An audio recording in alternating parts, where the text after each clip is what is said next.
Ka mbellur dhe 5 javë për përfundimin e 36 javëve të kampionatit. Momentalisht Vllaznia është ekipi i parë që ka siguruar Final Four. Gara është shumë e fortë, pasi janë dhe 5 ekipe të cilat konkurrojnë për të zënë një bilet, më saktë 3 vende për në Final Four. Gjithashtu kampionati nuk është vetëm për Final Fourin, pasi edhe në fund të tabelës kemi një garë sportive shumë të fortë, pasi ekipi i vendit 9 dhe vendit 10 bien automatikisht nga kategoria, si dhe vendit 8 zhvillon ndeshje play-offi me vendit e 3, 4, 5, 6 të kategorisë së parë.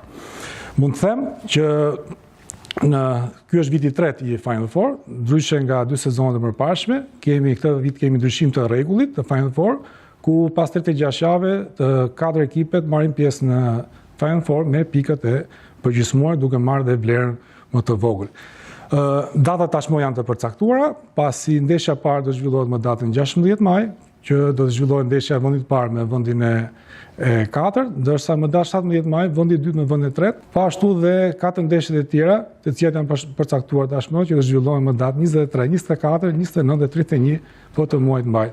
ku të gjitha ndeshjet do të zhvillohen në stadiumin Air Albania. Klubet pas përfundimit të 36 javëve, të 4 ekipet e para do të përfitojnë në shpërblime financiare, ku vendi i parë do të përfitojë 10 milion lekë të ri, vendi i dytë 7 milion lekë të ri, vendi i tretë 5 milion lekë të ri dhe vendi i katërt 2 milion lekë të ri. Gjithashtu, fituesi i kampionatit, i Final Fourit, do të përfitojë 10 milion lekë të ri. Pas përfundimit të Final Four,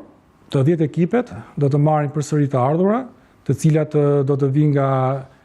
nga biletat,